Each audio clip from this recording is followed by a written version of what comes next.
नमस्कार शेतकरी मित्रांनो, आपण काही दिवसाआधीच कापसाच्या भावाबद्दल एक महत्त्वाचा व्हिडिओ बनवला होता।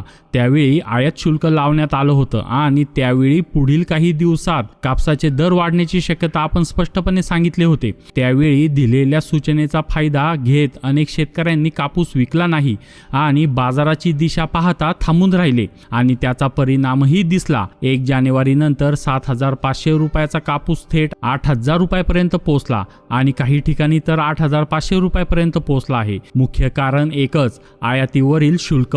त्याचबरोबर सरकीचे दर वाढले आणि देशाच्या एकूण कापूस उत्पादनाबद्दल सुरुवातीला उत्पादन कमी असा अंदाज होता, मात्र नंतर काही संस्थांनी अचानक 320 ते 330 लाख गाठींचा अंदाज जाहीर केला। या अंदाजामुळे बाजारावर थोडा दबाव आला आणि दर काहीसे स्थिरावले। यानंतर आणखी एक गोष्ट घडली। कॉटन कॉर्पोरेशन ऑफ इंडिया म्हणजे CCI ने 19 तारखेपासून कापसाच्या गाठीची विक्री सुरू केली। त्यामुळे वस्त्रोद्योगाला लागणारी रुई त्यांना थेट CCI कडून उपलब्ध होईल अशा खात्रीने खासगी खरेदीदारांनी साठा करण्याचा वेग कमी केला। पण तरीही हा परिणाम फार मोठा नव्हता। आता शेतकऱ्यांचा सर्वात मोठा प्रश्न की आता कापसाचे भाव वाढतील की कमी होतील। याचं स्पष्ट उत्तर म्हणजे कापसाचे भाव साधारण 8,000 ते 8,500 या दरम्यानच राहण्याची दाट शक्यता आहे। कारण खूप स्पष्ट आहे, CCI चा सपोर्ट प्राइस ही 8,100 रुपये आहे आणि CCI च्या गाठीची विक्री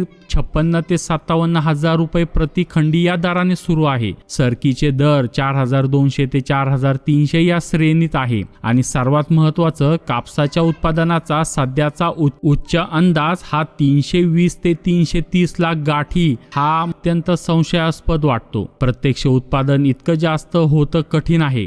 त्यामुळे देशांतर्गत बाजारावर अचानक मंदी येईल अशी शक्यता नाही। त्यामुळे कापसाचे भाव मोठ्या प्रमाणात कमी होतील अशी भीती अजिबात बाळगू नका। पण त्याच वेळी एक गोष्ट लक्षात घ्यायला हवी, जेव्हा देशांतर्गत दर हे 8,500 ते 8,700 पेक्षा वर जातात तेव्हा आयातीतील कापूस उद्योगाला तुलनेने स्वस्त पडतो आणि आयात स्वस्त झाल्यावर देशांतर्गत भाव आपोआप खाली येतात। म्हणूनच कापूस 9,000च्या वर जोरदार जाण्याची शक्यता मला सध्या तरी वाटत नाही। तेव्हा तुमच्याकडे जर कापसाला साठा असेल तर बाजारातील सध्याची स्थिती पाहता विक्री केली तर काही गैर नाही। मात्र शेवटी हा निर्णय प्रत्येक शेतकऱ्याने आपल्या बाजारपेठेचा आणि परिस्थितीचा विचार करूनच घ्यावा। धन्यवाद।